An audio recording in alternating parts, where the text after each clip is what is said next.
STV news, आवाज बुलंदियों तक। हमारी लोकसूत्र मांगे पूरी करनी होगी। आवाज तो हम एक है। सरकारी एकता जिंदाबाद, सरकारी एकता जिंदाबाद। उच्च स्तरीय समिति के अनुशंसा के आलोक में ग्रेड पे में सुधार करना होगा। उच्च स्तरीय समिति के अनुशंसा के आलोक में ग्रेड पे में संशोधन करना होगा। उच्च स्तरीय समिति के अनुशंसा के आलोक में पद सृजन का कार्य करना होगा। उच्च स्तरीय समिति के अनुशंसा के आलोक में पद सृजन का कार्य करना होगा। प्रोन्नति के कालावधि 4 वर्ष करना होगा। प्रोन्नति के कालावधि 4 वर्ष करना होगा। MSCP के अवधि 10 वर्ष से 8 वर्ष घटाना होगा। MSCP की कालावधि 10 वर्ष से 8 वर्ष करना होगा। पदनाम में संशोधन करना होगा। पदनाम में संशोधन करना होगा। चतुर्वर्गीय कर्मचारियों को 15% बिना परीक्षा के तृतीय वर्ग में प्रोन्नति देनी होगी। चतुर्वर्गीय कर्मचारियों को 15% बिना परीक्षा के प्रोन्नति देनी होगी। संविदा कर्मियों की सेवा नियमित करनी होगी। संविदा कर्मियों की सेवा नियमित करनी होगी। आउटसोर्सिंग कर्मियों की सेवा संविदा पर करनी होगी। इनकलाब जिंदाबाद, इनकलाब जिंदाबाद। आवाज तो हम एक है, आवाज तो हम एक है। सरकारी एकता जिंदाबाद। जोर जुर्म के टक्कर में, जोर जुर्म के टक्कर में, अरे जोर जुर्म के टक्कर में बहुत बहुत। और एक बार भी सैलरी भी नहीं मिला, तो हमें इस स्ट्राइक में जाने से परेशानी हो गया नहीं। तो उन्होंने साफ साफ कहा कि ऐसा कोई बात नहीं है, आपका GPF नहीं बना है तो बनेगा ही बाद में। और सैलरी का जहाँ तक बात है तो वो जैसे होता है आपका डॉक्यूमेंट वेरिफिकेशन होगा, उसके बाद ये सब हो जाएगा। स्ट्राइक से इसका कोई प्रभाव नहीं पड़ेगा। और फिर मैंने कहा कि ऑनलाइन रिकॉर्ड में कहीं मेरा नाम नहीं है कि हम सरकारी कर्मी है अभी, क्योंकि ऑफलाइन में हम लोग अटेंडेंस भी बनाते हैं और सब चीज ऑफलाइन ही होता है। तो उन्होंने कहा जिस दिन आपको लेटर मिल गया कि आपकी नियुक्ति होगी उस दिन से आप सरकारी कर्मी है। इसके लिए आपको कोई चिंता करने की आवश्यकता नहीं है कि ऑनलाइन नहीं कर रहा है कि ऑफलाइन हो रहा है, ऐसा कोई बात नहीं। फिर मैंने पूछा उनसे कि अगर हम लोग चले जाते हैं और कुछ हो जाता है, बर्खास्त कर दिया जाता है तो क्या होगा? संघ हमारे साथ रहेगी कि नहीं, बाद में हमें मदद करेगी कि नहीं?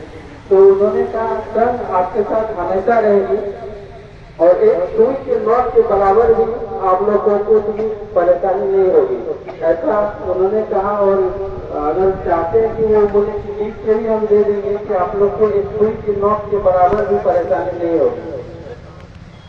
और इतना ही कहे और बोले कि आप सभी साथी को एकत्रित कीजिए।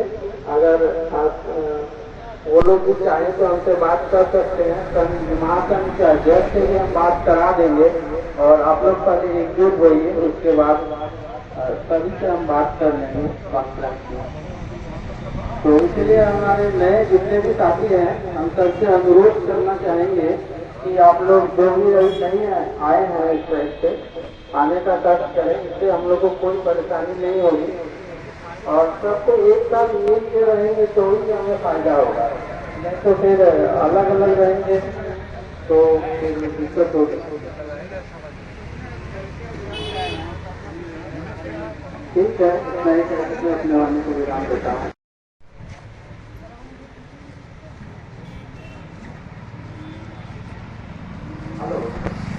अभी सभी साथी सभा का ध्यान देंगे। अभी हम हमारे जो महासचिव है वीरेंद्र यादव जी, उसको हम फोन लगा रहे हैं, उनके द्वारा कहा गया है कि फोन लगा करके बात कराएंगे।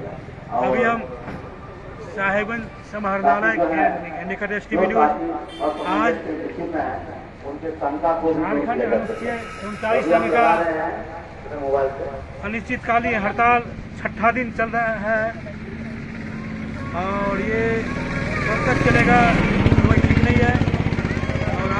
जानते हैं यहाँ के अध्यक्ष महोदय हाँ। से कि इनका क्या अभी तक कुछ हुआ बस है? यहीं आपके के पंडाल कि के आज पास। अनिश्चित कर्मचारी संघ का आज हाँ। छठा दिन हड़ताल जारी है यहाँ पे हाँ। और ये कब तक चलेगा और इनका क्या मुख्य मांग है तो अंदर ये हम कहाँ? जानते हैं STV न्यूज।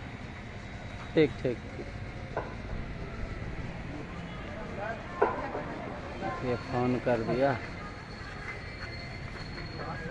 खोजना था बड़ा के पास आ जाए। ये आपका हड़ताल जो जारी है और ये अभी तक क्या आप लोग का मांग हुआ है, क्या कुछ वार्ता है सरकार से हुई कि नहीं? ये सब और कौन कौन सा मांग है? 9 सूत्री मांग दिया है।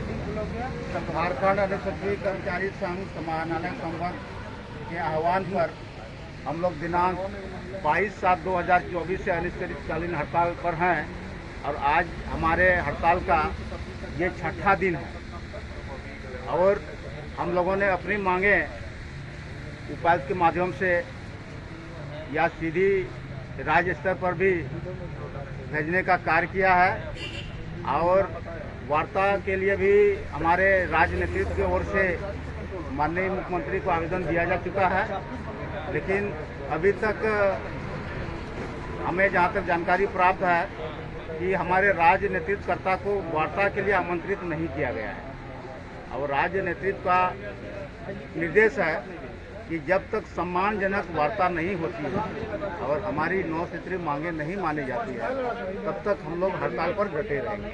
9 सूत्री मांग कौन कौन सा है? 9 सूत्री मांगों में पहला प्रमुख मांग है ग्रेड पे में सुधार। हम लोग जानते हैं कि निम्न वर्गीय लिपिक का ग्रेड पे मात्र 1900 है और हमने 1900 से 2400 बढ़ाने के लिए मांग रखी है। ये मुख्य मांगे हैं और दूसरी मांगे हैं सभी कार्यालयों में पदों का सृजन।